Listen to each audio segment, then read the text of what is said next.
a lot of good players in this league or in this draft. I don't think it's going to be a draft where you're going to get the Zions, the Ja.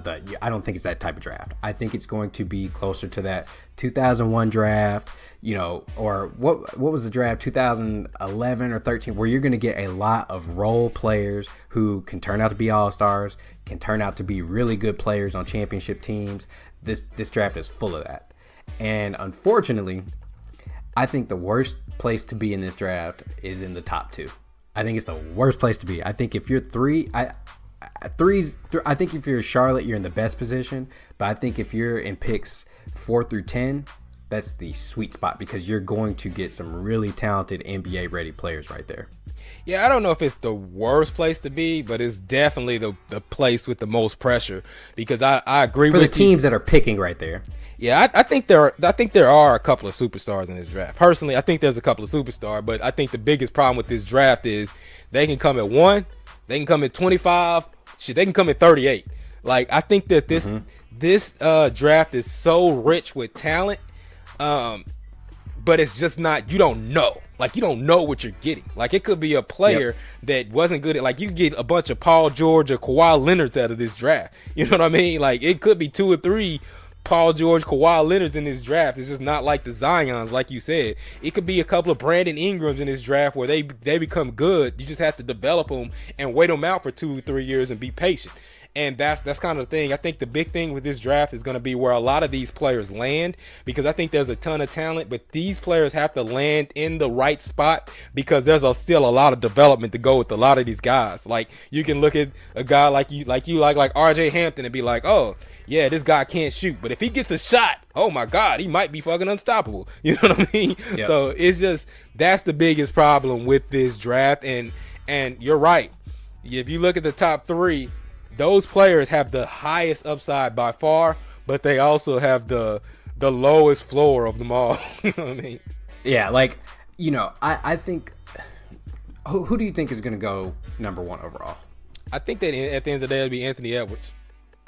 I think he's the safest of the top 3. If we can agree that LaMelo, James Wiseman, and Anthony Edwards are the top 3 picks, we agree that? Yeah, but I don't think he's the safe. I think Wiseman's probably the safest. I think Wiseman is the guy because the reason why I say safest is because I think that if LaMelo and Anthony Edwards aren't great, they could be non-productive and out of the league in like 5 years. I think James Wiseman is a 10-year player. It's just, is he going to be a dominant player or is he going to be Michael Olowokandi? You know what I mean? So that's what I mean by the safest player.